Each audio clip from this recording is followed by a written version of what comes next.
Oh, let's start with this Chris Kiffin story. He was in the NFL, and he joined Lane Kiffin's staff, co-defensive coordinator, and coached linebackers for the Rebels.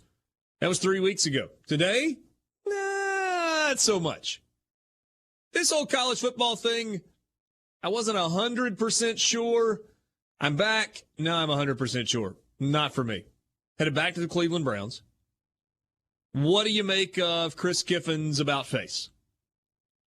Oh, not much of anything, really. I mean, I'm halfway joking when I say he probably, the new GM, what's his name? Although he's not necessarily doing the recruiting thing, it's more of a structural thing, but still, whoever Austin something? Thomas? Does that sound right? Either way. Whoever is in charge of doling out recruiting responsibilities probably gave Chris Kiffin his orders, or whatever you want to call them. Here's your call sheet. Here's your call sheet. On it is a bunch of 16-year-olds that you have to pretend you're interested in and care about and befriend and get them to like you. And by the way, you have to text them. You have to DM them. You have to write them letters almost daily. You also have to watch their Instagram lives and TikToks. And also, you got to call their mom, and you got to call their dad, possibly an uncle or a grandparent. Sometimes you may even have to talk to their girlfriend.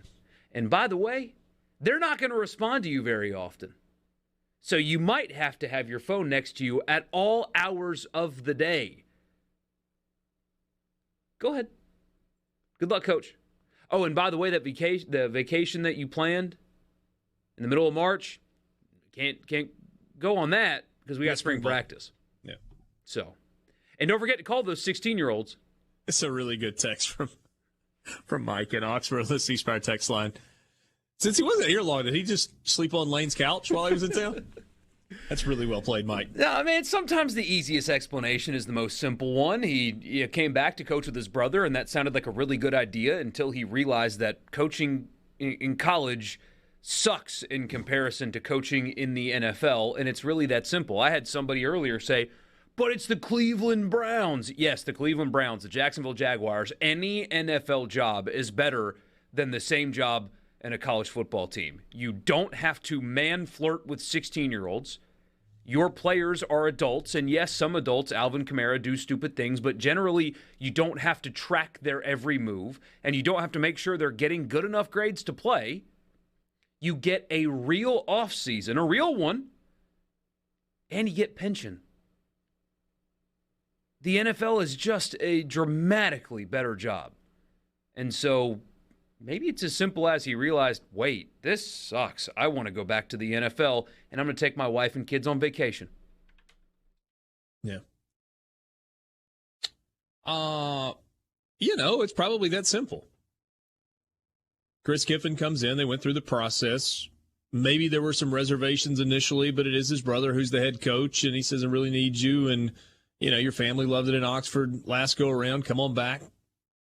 Let's do this.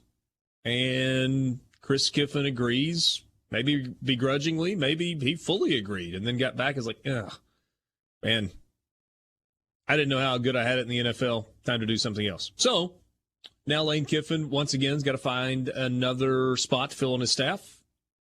He's looking for a linebackers coach.